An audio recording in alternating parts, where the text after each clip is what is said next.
बिस्मिल्लाहिर्रहमानिर्रहीम। अस्सलाम वालेकुम नाज़रीन कराम। इलेक्शन 2023 का बाकायदा तौर पे जो फाइनल राउंड है वो अब शुरू हो चुका है इलेक्शन 24 का, जिसमें अब तमाम पार्टीज़ की तरफ से जो उम्मीदवार हैं वो तकरीबन कन्फर्म हो चुके हैं और सारी तस्वीर खुद के सामने आ चुकी है कि कौन सा उम्मीदवार इस वक्त किस पार्टी का है।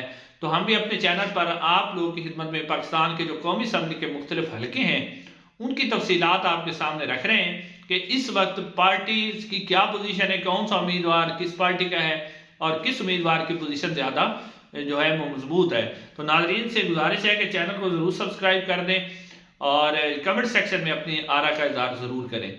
नाजरीन, आज हम डिस्ट्रिक्ट मुल्तान के इससे पहले जो पहला हल्का था 5 हल्कों में से कौमी असम्बली के, उसकी तफसीलात आपके सामने रख चुके हैं। तो आज हम डिस्ट्रिक्ट मुल्तान के जो इससे आगे वाले हल्के हैं दो, उनकी तफसीलात आपके सामने रखेंगे। नाज़रीन, सबसे पहले जो मुल्तान का दूसरा हल्का है जो कि NA 149 है, NA 149।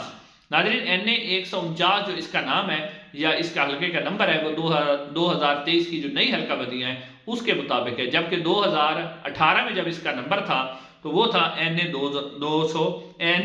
155। नाज़रीन, 2018 का सबसे पहले मैं रिजल्ट आपके सामने रख देता हूँ। नाज़रीन, यहाँ से 2018 में पाकिस्तान तहरीक इंसाफ के मलिक आमिर डोगर साहब, उन्होंने 1,35,726 वोट हासिल किए थे और वो यहाँ से इलेक्शन जीतने में कामयाब हो गए थे। और पाकिस्तान मुस्लिम नून के दूसरे नंबर पर रहे थे शेख तारिक रशीद साहब, उन्होंने यहाँ से हासिल किए थे 80,993 वोट और वो दूसरे नंबर पर रहे थे। नाजरीन, अब जो ताज़ा तरीन सूरत हाल इस हल्के की है, इसमें नाजरीन पाकिस्तान तहरीक इंसाफ के जो उम्मीदवार हैं वो आमिर डोगर साहब हैं। आमिर डोगर साहब जो हैं वो एक तो पाकिस्तान तहरीक इंसाफ के साथ वो खड़े रहे हैं और उनके ऊपर मुख्तलिफ किस्म की FIR काटी गई, उनके ऊपर मुश्किल वक्त आया, उन्होंने जेल भी काटी, लेकिन वो पाकिस्तान तहरीक इंसाफ के साथ खड़े रहे और उन्होंने पाकिस्तान तहरीक इंसाफ को नहीं छोड़ा। उसके अलावा आमिर डोगर साहब जो हैं, जब पाकिस्तान तहरीक इंसाफ की हुकूमत थी तो उस दौरान उनके बारे में कहा जाता है कि उन्होंने हल्के के अंदर जो है मुख्तलिफ काम करवाए, लोगों के साथ उनका मेल जोल है। यानी आप कह सकते हैं कि आमिर डोगर साहब इस हल्के के अंदर पाकिस्तान तहरीक इंसाफ के अलावा अपना अच्छा खासा ज़ाती वोट बैंक, यानी आप कह सकते हैं कि तकरीबन 70 से 80 हज़ार जो है आमिर डोगर साहब अपना ज़ाती वोट बैंक इस हल्के के अंदर रखते हैं। तो अब पाकिस्तान तहरीक इंसाफ के साथ अभी तक वो खड़े हुए हैं, फिर उनके ऊपर जिस तरह की सख्ती आई उसके बावजूद वो डटे रहे, तो उनके बारे में इतलात है कि उनके वोट बैंक में इजाफा हुआ है। लेकिन नाज़रीन, यहाँ पर क्या हुआ है कि पाकिस्तान पीपल्स पार्टी ने तो मैदान में उतारा है रिजवान हांस को।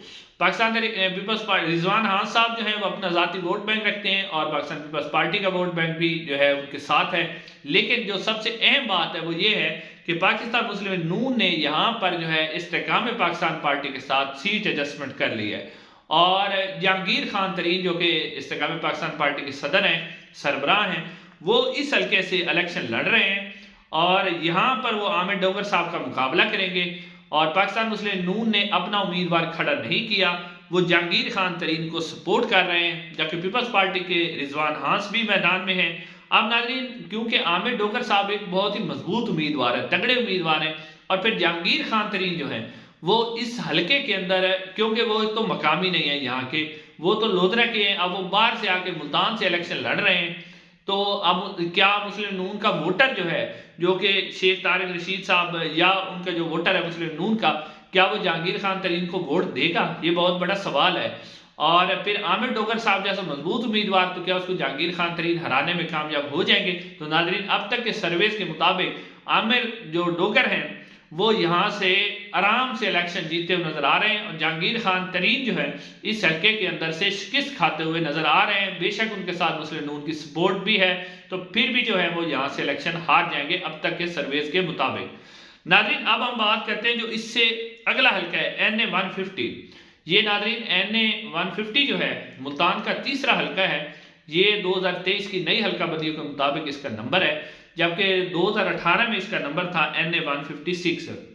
नाज़रीन, सबसे पहले मैं इसी हल्के का जो 2018 का रिजल्ट है वो आपके सामने रखता हूं ताकि आपको अंदाजा हो। नाज़रीन, यहाँ से 2018 में पाकिस्तान तहरीक इंसाफ के जो है जैन हुसैन कुरैशी साहब, उन्होंने 1,16,272 वोट हासिल किए थे और वो यहाँ से इलेक्शन जीतने में कामयाब हो गए थे।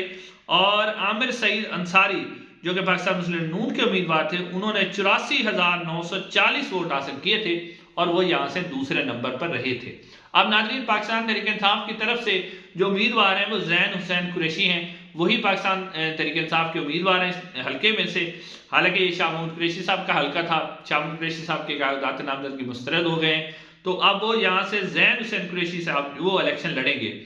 लेकिन नाज़रीन, आपको याद होगा कि इसी हल्के के अंदर सलमान नईम साहब जी हैं जो पाकिस्तान तहरीक इंसाफ को छोड़ गए थे। पहले आज़ाद असीयत से जीते थे, फिर वो पाकिस्तान तहरीक इंसाफ को छोड़ गए थे, फिर इसके ऊपर ज़िमनी इलेक्शन हुआ था। अब सलमान नईम साहब यहाँ पर जो है वो पाकिस्तान मुस्लिम नून के MP हैं इसी हल्के के अंदर।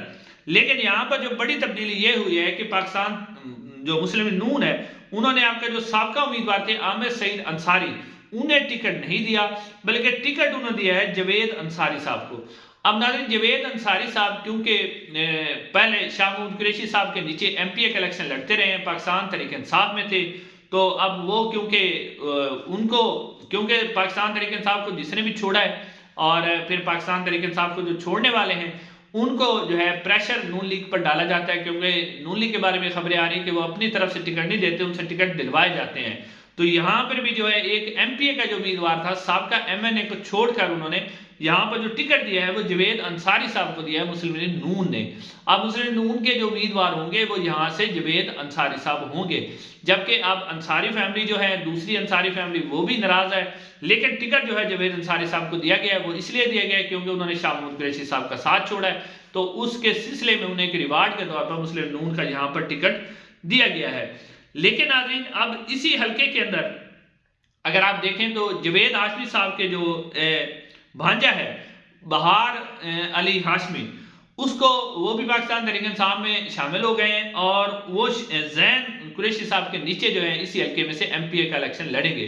अब ज़ैन कुरैशी साहब का वोट बैंक भी है, फिर हाशमी जो खानदान है जवेद हाशमी साहब, उनका वोट बैंक जो है, उनकी सपोर्ट भी है। तो यहाँ पर जो लग रहा है कि जो ज़ैन हुसैन कुरैशी हैं वो यहाँ से निशिस्त निकालने में कामयाब हो जाएंगे। लेकिन यहाँ पर जो है पाकिस्तान पीपल्स पार्टी मुस्लिम नून को एक मतलब आप कह सकते हैं कि एक और भी यहाँ पर सेटबैक हुआ है मुस्लिम नून को। राणा महमूद हसन जो कि सेनेटर थे मुस्लिम नून के, साबका मुस्लिम नून के रहनुमा हैं, अब उन्होंने भी मुस्लिम नून को छोड़ दिया है और वो चले गए हैं पाकिस्तान पीपल्स पार्टी में शामिल हो गए हैं और वो पाकिस्तान पीपल्स पार्टी के उम्मीदवार की सपोर्ट करेंगे या पाकिस्तान पीपल्स पार्टी उन्हें टिकट देगी। यानी आप कह सकते हैं कि एक तो मुस्लिम नून को जो यहाँ पर मसला है, पहले अंसारी खानदान की तकसीम है, उस वजह से मुस्लिम नून के लिए मसाइल हैं। उसके अलावा जो अब राणा महमूद हसन साहब वो भी मुस्लिम नून छोड़ गए हैं, तो अब मुस्लिम नून का जो वोट बैंक है उसके अंदर काफ़ी हद तक कमी हुई है, बल्कि वो डिवाइड हो गया है। तो जिसका फ़ायदा जो है वो ज़ैन हुसैन कुरैशी को होगा और लग ये रहा है कि मखदूम ज़ैन हुसैन कुरैशी साहब ये वाली नशिस्त जो है वो जीतने में कामयाब हो जाएंगे। नाज़रीन, इंशाल्लाह अगली वीडियो में आपसे मुलाकात होगी। अस्सलाम वालेकुम।